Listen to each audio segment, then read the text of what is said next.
오늘 드릴 말씀은 낭망하지 말고 기도하자 하는 제목의 말씀을 드리겠습니다. 내일에 대한 희망이 없을 때 사람들은 낭망을 하죠. 낭망한 사람은 삶의 의욕을 잃어버리게 되고 심하면 삶을 포기하게 됩니다. 요즘에 내일에 희망이 없다 보니까 많은 사람들이 절망하게 되고 그러다 보니까 될 대로 되라 그런 자포자기 해서 도시마다 홈리스 피플들이 점점 많아지잖아요. 사실 미국에 이렇게 부유한 나라이기 때문에 홈리스 피플이 전에는 거의 보기 힘들었거든요. 그런데 요즘은 시내만 나가면 문 앞에만 나가면 이곳저곳에 텐트를 친다거나 아니면 그냥 추운 날씨에도 밤을 지새우며 지나는 분들이 많은데 이들에게는 사실 절망이잖아요.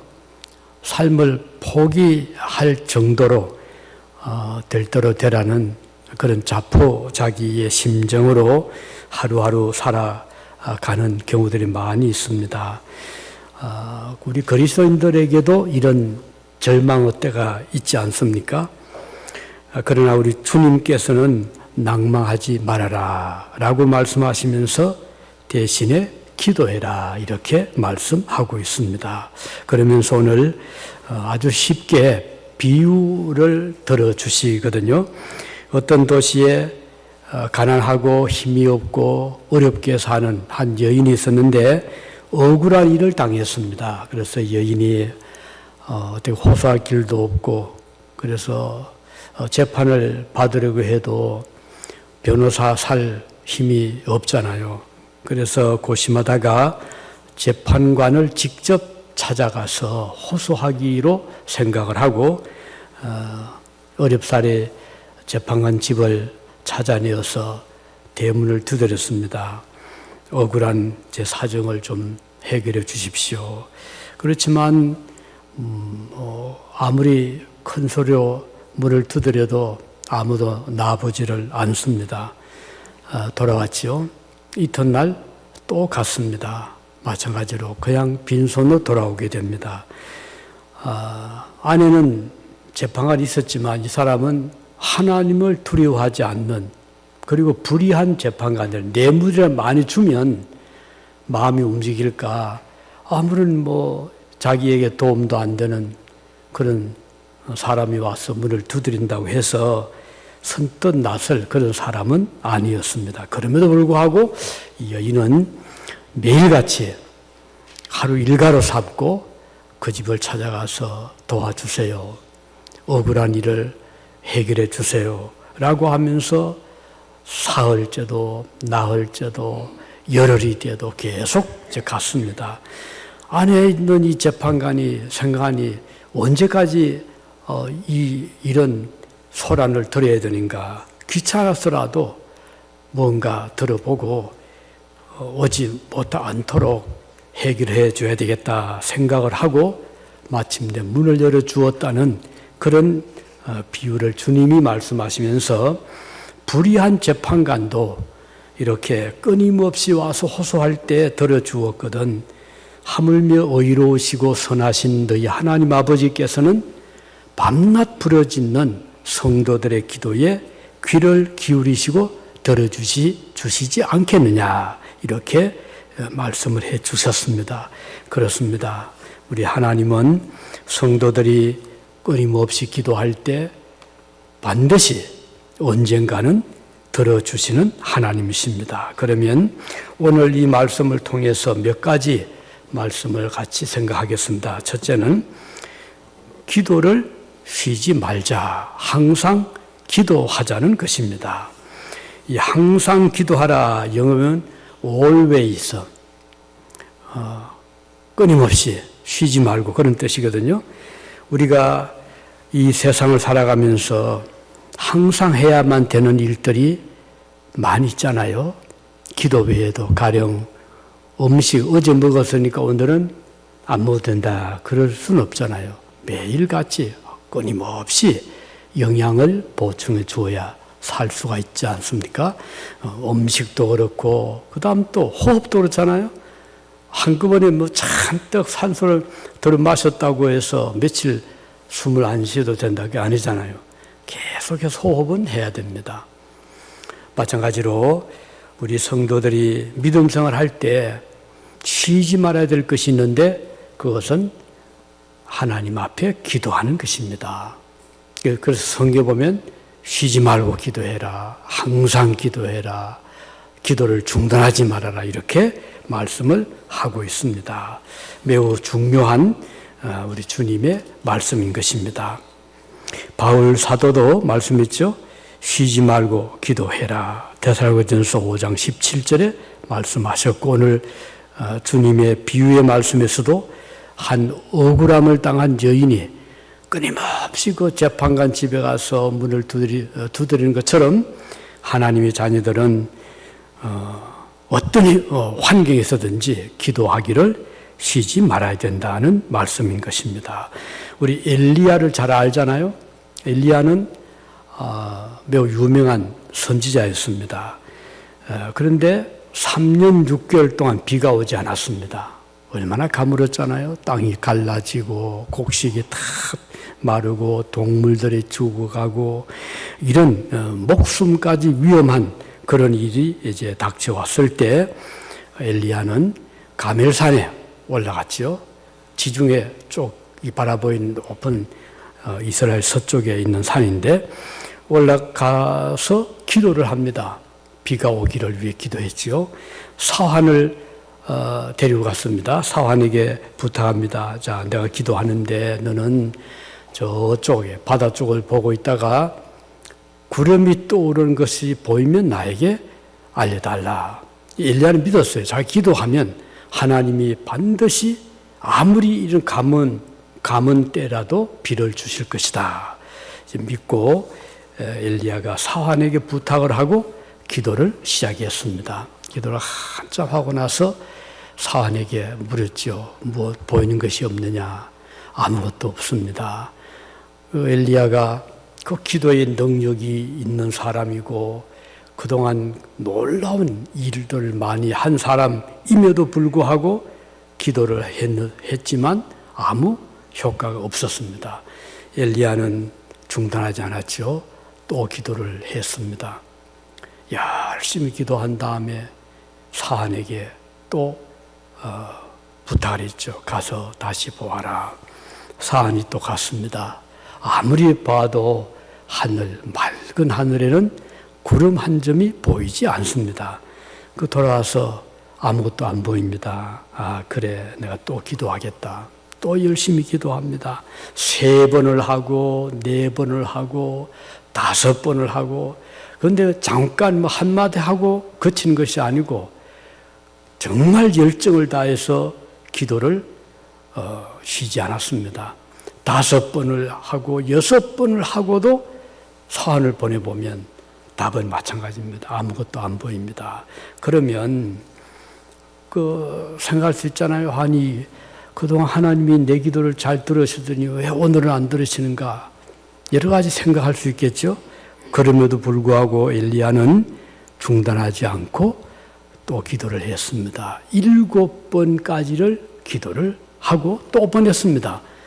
사원에 가보니까 저쪽 끝에 조그마한 뭔가 보이는 것 같아요. 그래서 돌아와서 그대로 얘기했죠. 선생님, 무엇인가 저 멀리 조그마한 것을 보았습니다. 그때 엘리야는 확신을 했죠. 그래, 그러면 하나님이 비를 주시는 것이니까 우리 내려갈 준비를 하자. 소낙비가 올 것이니 어서 내려가자 하고 이제 기도를 중단하고 내려오게 되는데, 과연 그 적은 조그만 멀리서 올 때 아무것도 아닌 것처럼 보이던 것이 점점 큰 비구름으로 변화가 되고 그 소나기가 내려오는데 얼마나 비가 많이 오는지 모든 가뭄이 해소가 되는 그런 일이 있었습니다. 자, 여기에서 우리가 볼 수 있는 것은 엘리야의 기도, 그 능력 있는 자의 기도였지만 한 번, 두 번, 세 번, 네 번, 다섯 번, 여섯 번까지 기도했지만 아무런 거기에 결과가 없었습니다. 그럼에도 불구하고 엘리야는 기도를 쉬지 않았던 것입니다. 오늘 하나님의 자녀들이 꼭 생각해야 될, 우리가 기도할 때 어떤 때는 한 몇 번, 며칠 새벽 기도하고 아무 소식이 없으면 포기를 하기가 쉽거든요. 그렇지만 위대한 선지자 엘리야도 이렇게 끊임없이 쉬지 않고 기도를 해서 하나님의 응답을 받았다고 하면 오늘 우리는 얼마나 더 기도하기를 열중하고 쉬지 말고 기도해야 되겠습니까? 그래서 오늘도 우리는 기도의 계속적인 기도를 중단하지 말고 할 수 있기를 바라는 것입니다.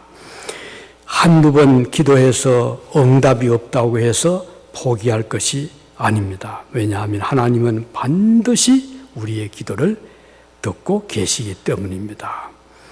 자, 두 번째 우리가 이 본문에서 배울 수 있는 사실은, 자, 첫째는 쉬지 말고 계속해서 기도하자. 언제까지? 이루어 구름이 뜰 때까지. 만일에 7번까지 기도해서 구름이 뜨지 않았다면 엘리야가 포기했겠습니까? 아니죠. 계속 했을 겁니다. 언제까지? 비가 올 때까지. 우리 그리스도인들은 기도를 하되 끊임없이 계속적으로 기도를 할 필요가 있는 것입니다. 두 번째는 비록 즉각 응답이 없어도 낭망하지 말아라. 낙심하지 말라는 것입니다. 하나님께서 우리의 기도를 들으시는데 이루어 주시는 때는 하나님의 때입니다. 우리의 때에 맞추는 것이 아니고 하나님의 계획과 섭리의 때에 기도가 응답이 되거든요. 우리는 내가 세운 계획에 맞추어서 기도하기를 원할 때가 많습니다. 하지만 하나님은 하나님의 때에 맞추어서 응답해 주시기 때문에 우리는 낙심하지 말아야 된다는 것입니다. 사도 바울은 로마 교인들에게 말씀하기를 로마서 12장 12절에 보면 소망 중에 즐거워하며 그랬습니다. 또 환난 중에 참으며 기도에 항상 힘쓰며, 여기도 보면 항상 기도에 힘을 써라. 그러면서 소망 중에 즐거워해라. 그래서 소망을 가진 사람은 기도하기를 중단하지 않습니다. 또 바꿔 말하면 기도하는 사람은 소망을 버리지 않습니다. 사도 바울 당시 로마는 대제국이었잖아요. 천하를 다스리는 대제국이었고, 그리고 예수님을 박해하고 체포하고 재판정에 세운 권력도 로마 권력이었습니다. 황제 가이사가 신과 같은 존재로 나라를 다스릴 때가 바울 사도 시대였습니다. 로마의 황제들은 대대로 기독교를 박해했거든요. 믿는 신자들. 왜냐하면 자기 로마 황제가 신인데 기독교 신자들은 하나님이 로마 황제가 아니라고 하거든요. 그러니까 기분 나쁘잖아요. 그래서 박해를 주저하지 않고 많은 황제들이 무자비할 정도로 박해를 많이 했습니다. 그런 때에 바울 사도가 이 편지를 썼거든요. 그러면서 지금은 너희들이 박해도 받고 피박을 당하고 고생을 하고 죽임도 당하지만 소망을 버리지 말아라. 그리고 항상 기도해라. 이렇게 말씀을 하고 있는 것입니다. 바울 사도 자신이 로마로 압송이 돼 갔잖아요. 재판을 받고 그는 로마에서 순교의 제물이 되었습니다. 많은 그리스도인들이 이미 그때 투옥이 되었고, 그리고 순교를 당한 때였거든. 그런 때였거든요. 기독교 신앙인들의 내일이 보이지 않았습니다. 내일에 대한 아무런 소망이 없었습니다. 로마의 신자들은 길을 펴고 살 수 없었습니다. 그런 때에 바울은 이 편지를 보낸 것입니다. 사실 세상적으로 본다면 그 당시 로마 교인들에게는 소망이 없었습니다. 그럼에도 불구하고 바울은 그들에게 소망을 가지라라고 말씀하고 있습니다. 낭망은 우리의 믿음을 약화시킵니다. 성도들을 절망하게 함으로써 믿음을 포기하게 만드는 것입니다. 사단은 성도들에게 희망을 갖지 못하게 하지요. 절망하게 합니다. 그러나 하나님은 항상 그의 자녀들에게 낙심하지 말라고 말씀하십니다. 우리 주님은 그의 사랑하는 자들에게 기쁨이 되어 주셨습니다. 그리고 슬픔을 거두어 가십니다. 우리 잘 아는 마리아와 마르다, 나사로 얘기하죠. 요 3남매입니다. 마리아, 마르다, 나사로. 근데 이 3남매는 예수님을 참 좋아했어요. 자주 집에도 모시고 대접도 하고 이러는데 어느 날 나사로가 병이 들었습니다. 그러니까 덜컥 겁이 난 마르다, 마리아가 사람을 보내었죠. 예수님 속히 오시게 해라. 지금 우리 오라버니가 병이 들었다. 근데 그 심상치 않습니다. 아주 몸이 열도 나고 꿍꿍 앓고 이대로 두었다고는 일이 날 것 같은 그런 예감이 들었죠. 그래서 예수님을 급히 찾은 것입니다. 그런데 예수님은 아시는지 모르시는지 죽은 지 나흘이 될 때까지 나타나지를 않았습니다. 나흘째 장례 다 지나고 그때 주님이 나타나신 겁니다. 그러니 마리아는요, 집에서 예수님 오신다는 전가를 받고 밖에 나가지도 않았어요. 굉장히 좀 속이 불편했겠죠. 그래서 왜 이제 오십니까? 예수님께 좀 원망을 할 수밖에 없었죠. 예수님은 나사로 어디 있느냐? 같이 가보자. 무덤이잖아요. 이미 장례를 치렀고 그 당시 무덤은 굴이었잖아요. 입구를 큰 돌로 막아 놓았습니다. 주님이 말씀했죠. 저 돌을 옮겨 놓으라. 그래서 주님 말씀하니까 돌을 옆으로 옮겨 놓고 안에 이제 무덤이잖아요. 주님이 안을 들여다보시면서 나사로야 나오너라 이렇게 말씀했습니다. 마치 자는 친구를 깨우듯이 나사로야 나오너라. 그런데 논란이 일어났죠. 죽었던 나사로, 이미 부패해 가던 시신이잖아요. 그 나사로가 일어난 것입니다. 얼마나 그 놀란 일입니까? 몸을 배로 감싼 채로 일어나서 이제 앞으로 걸어 나온 겁니다. 주님께서 저 동유 맨 배를 끌어 주어라. 그러니까 같이 갔던 사람들이 그 배를 이제 끌고 나사로를 환영을 한 것이지요.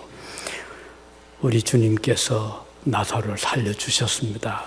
자, 마리아와 마르다가 절망했고 누구도 나사로가 다시 살아나올 것을 기대하지 않았지만 우리 주님은 그를 살려내신 것입니다. 낙심하지 않으셨습니다. 바로 이것입니다. 오늘 우리 그리스도인들은 어떤 경우에도 낙심하지 않습니다. 아무리 생각해도 희망이 없어 보이는 경우들이 있잖아요. 우리가 살다 보면. 그렇지만 예수님처럼 우리 성도들은 그런 죽음 앞에서도 절망하지 않고 낙심하지 않고 소망을 가지게 되는 것입니다. 그러기 위해서 우리가 해야 될 일은 기도입니다. 쉬지 말고 기도하라. 하나님은 반드시 우리의 기도를 들어주시기 때문입니다. 기도하는 사람은 낙심하지 않습니다. 기도하는 사람은 소망을 가집니다. 하나님은 기도에 반드시 귀를 기울여 주시기 때문입니다.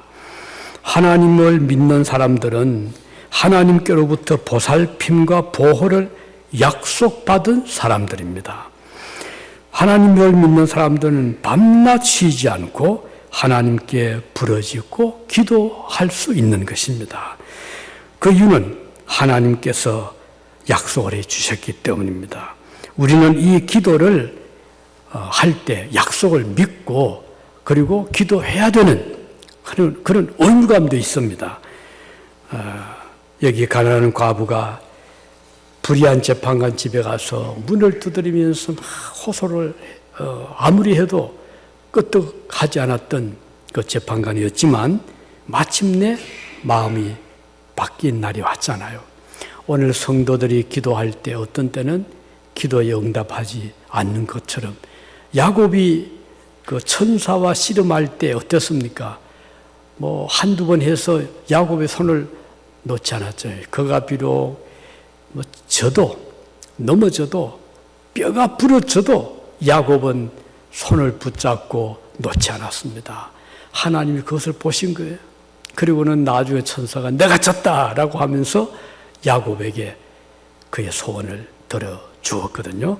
오늘 우리 그리스도인들은 그런 믿음의 그런 그 아주 끈질긴 또 쉽게 포기하지 않는 그런 간절함이 우리에게도 필요한 것입니다. 낙심하지 말아야 됩니다. 모든 것을 하나님이 다 거두어가도 욥을 보세요. 다 거두어갔잖아요. 재산도 거두어가고 자식도 거두어가고 건강도 거두어가고 아내마저도 마음을 떠나게 되고 이런 가운데서도 욥은 절망하지 않았습니다. 물론 그 기도를 보면은 굉장히 힘든 기도를 하긴 했지만 욥은 주신 이가 하나님이시고 취하여 가신 이도 하나님이시다. 우리가 주님을 믿을 때 하나님 감사합니다 하는 것은 그 받은 은혜를 생각하는 거잖아요. 우리가 받은 것이 얼마나 많아요. 자, 생명 하나님 주신 거잖아요. 건강, 물질, 시간, 재능, 직장, 현재 그런 자녀들, 가정, 하나님이 주시지 않은 것이 무엇이 있나요? 여러분들이 직접 스스로 태어난 것도 아니고, 여러분들이 자녀를 스스로 만든 것도 아닙니다. 우리가 한 것은 아무것도 없어요. 우리가 숨을 쉬기 위해서 공기, 산소 만든 적이 있습니까? 물론 환자가 되어 병원에 가면 필요할 때 병원에서 산소호흡기를 대주긴 하지만 그것도 사실은 병원에서 만든 게 아니잖아요. 하나님이 다 만들어 놓은 산소를 모아서 그저 전달한 것밖에 아니잖아요. 하나님이 다 주셨습니다. 그런데 하나님이 떨어놓은 거두어 가실 권한이 하나님께 있지 않습니까? 건강도 거두어 가실 수가 있고 시간도 가져가실 수가 있고 생명도 가져가실 수가 있는데 그때 우리가 절망하고 낙심하지 말아야 된다는 것입니다. 그래서 요즘 우리 주변에 가까운 분들이 참 몸이 편치 못하신 분들도 계시고 또 목숨을 또 떠나시는 분들도 어느 때보다도 건자에 많네요. 참 마음이 무겁긴 하지만 우리가 할 수 있는 것이 무엇입니까? 우리는 하나님이 하시는 일에 다 우리가 맡길 수밖에 없잖아요. 그 조은희 군사님 아시죠? 한때 저희 조금 나오신 지 오래됐지만 저기 계시고 지금은 알바니에 계시는데 그저께 전화가 와서 병원으로 달려갔습니다. 이머전시 벌써 몇 차례인데 굉장히 지금 위독하거든요. 기도해 주시기 바라고 남편께서 굉장히 힘들어하고 있습니다. 얼마나 버틸지 모르겠지만 우리가 이런 것을 보면서 하나님께서 하시고자 하는데 우리가 할 수 있는 힘은 극히 제한적입니다. 의사도 할 수 있는 게 뭐예요? 조금 도울 수는 있죠. 몸이 아플 때 진통제 놔주고 또는 물이 찼을 때 물을 좀 뺄 수 있는 약을 주기도 하고 주사를 주기도 하고 그 정도지 의사가 생명을 살리고 할 수는 없잖아요. 우리가 할 수 있는 것은 하나님께 의지하고 낙심하지 말고 끝까지 우리는 믿음을 지키는 것이고 또 그래서 우리 뜻대로 안 되어서 하나님이 예를 들면 목숨을 거두어 가셨다. 그래도 우리 낙심해서 안 되죠. 왜? 우리가 다시 만날 날이 오잖아요. 우리가 천국에 들어가지 않습니까? 그래서 우리 성도들에게는 낙심이 없습니다. 설령 주님이 오늘 나의 생명을 거두어 가신다 하더라도 우리는 그것이 삶의 끝이 아니고 하나님께서 예비하신 처소 하나님 나라에 들어가잖아요. 그렇기 때문에 우리는 죽음 앞에서도 낙심하지 않는 것입니다. 우리 성도들은 마지막 순간에도 주님을 노래할 수 있고 찬양할 수 있고 그동안 우리를 평생토록 도와주신 하나님, 나를 지켜주신 그 하나님께 우리는 감사할 수가 있는 것입니다. 이제 마지막으로 우리 그리스도인들은 본문 8절에 보면 이렇게 말씀받은 것을 볼 수 있습니다. 인자가 올 때, 이 말은 주님이 재림할 때 그 뜻이거든요. 주님이 재림할 때에 세상에서 믿음을 보겠느냐. 주님이 경고입니다. 그러니까 우리 생각에는 주님 오실 때 가까우면 점점 믿는 자들이 많아지고 믿음이 더 좋아야 되잖아요. 그렇지만 우리 주님은 말씀하기를 반대로 말씀합니다. 주님 인자가 올 때 믿는 자들을 보겠느냐, 믿음을 보겠느냐. 이 말은 믿음이 약해지고 믿는 자들이 적어진다는 그런 뜻이거든요. 참으로 이 말씀은 우리들에게 주시는 경고입니다. 오늘 세상은 하나님을 점점 가까이 합니까? 점점 멀리 합니까? 점점 멀리 하고 있잖아요. 한때 막 교회들이 부흥되다가도 또 좀 지나면은 또 약화되고, 유럽도 그랬고 미국도 그렇고 우리 한국도 지금 전에 70년대 막 성장하던 때 비하면 지금 많이 교회들이 위축을 당하고 있는 게 사실입니다. 미국의 그 여론조사 갤럽 조사 기관에서 미국인의 하나님에 관한 신앙을 가끔 여론조사를 하잖아요. 이 조사에 의하면 오늘 미국인들이 점점 많은 숫자가 하나님을 멀리하고 있다는 것이 과학적으로 증명이 되고 있습니다. 1947년, 50년, 60년대에 조사한 통계를 보면 당시 미국 성인들의 98%가 하나님을 믿는다고 응답을 했습니다. 대단하잖아요?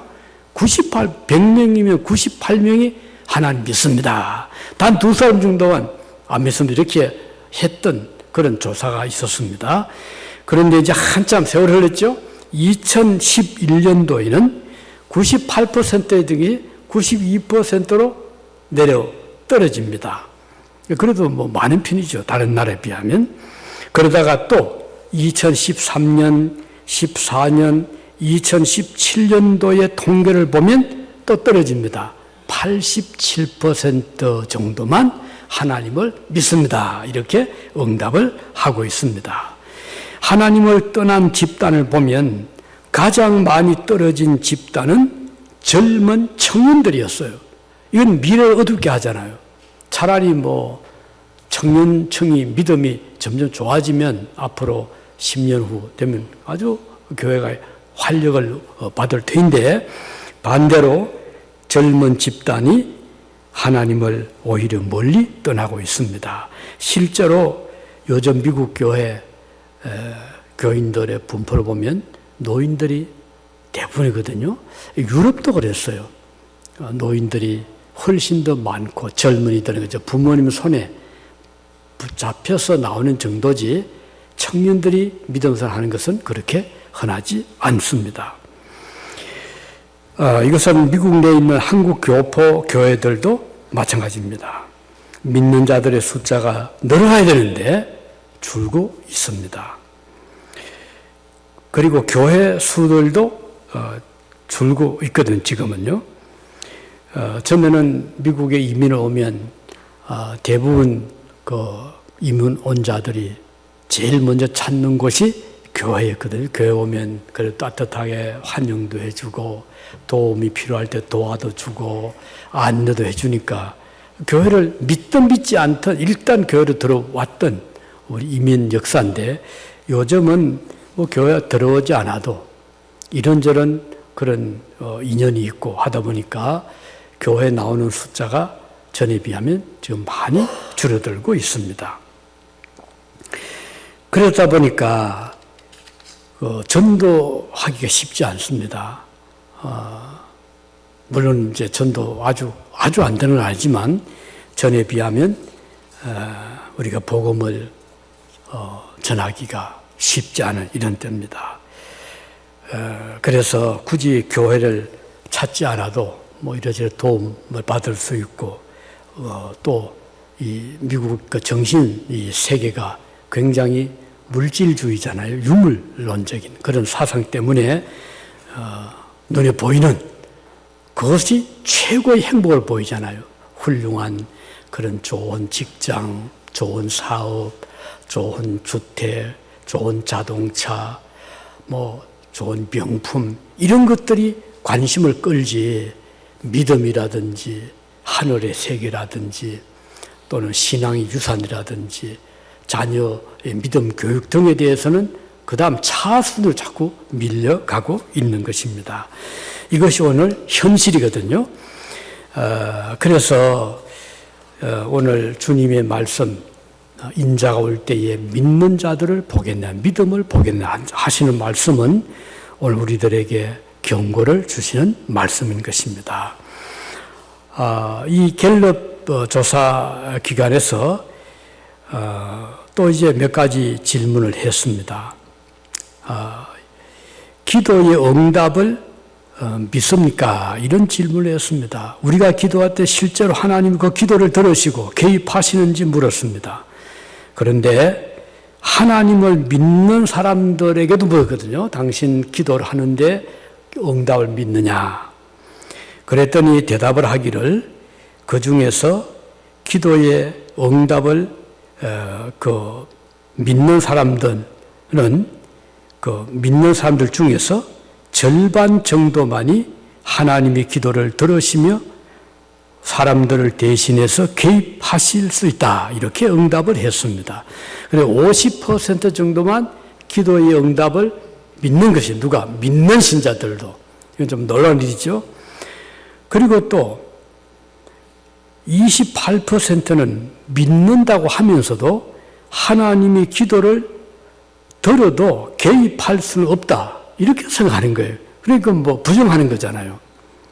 좀 놀라운 그런 결과죠.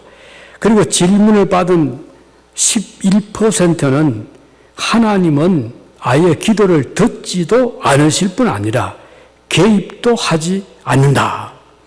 그러니까 10사람 중에 11사람은 100명 중에 11사람은 하나님 기도를 듣지도 않으시고 개입도 하지 않는다. 이렇게 생각을 한다는 거예요.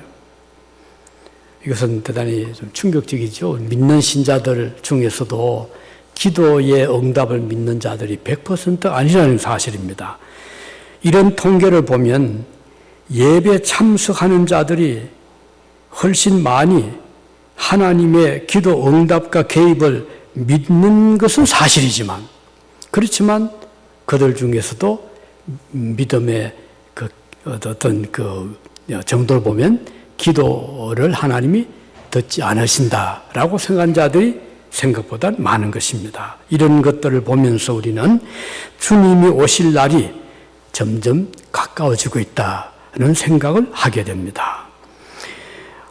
우리가 오늘 이 세상을 보면서 이럴 때에 우리는 좀 영적으로 정신을 차리고 그럼 개인적으로 나는 얼마나 기도 응답을 믿는가 한번 조용히 자신을 돌아보시기 바랍니다. 나는 과연 10가지 기도를 하면 그 중에 몇 가지 정도 들어주실까? 우리 하나님 말 약속은 100%입니다. 하나님께서 반드시 들어주시는데 한 가지 우리가 조금 조심해야 될 것은 우리 주님의 기도를 보면 이 잔을 내게서 옮겨 주십시오. 이 주님의 그 첫 번째 기도입니다. 그렇지만 이어서 기도하시기를 그러나 내 원대로 마시고 아버지의 뜻대로 이 기도가 있거든요. 그래서 우리가 이 점에 대해서는 기도하면서 우리는 잘 모르잖아요. 내일도 잘 모르고 이렇게 하는 것이 나에게 유익한지 이것이 유익한지 모를 때가 있는데 나는 그냥 무조건 이렇게 하면 기도를 하는 것은 사실 지혜로운 기도는 아니잖아요. 우리가 기도할 때 하나님의 뜻대로 이루어지기를 위해서 기도할 필요가 있는 겁니다. 이게 중요한 거거든요.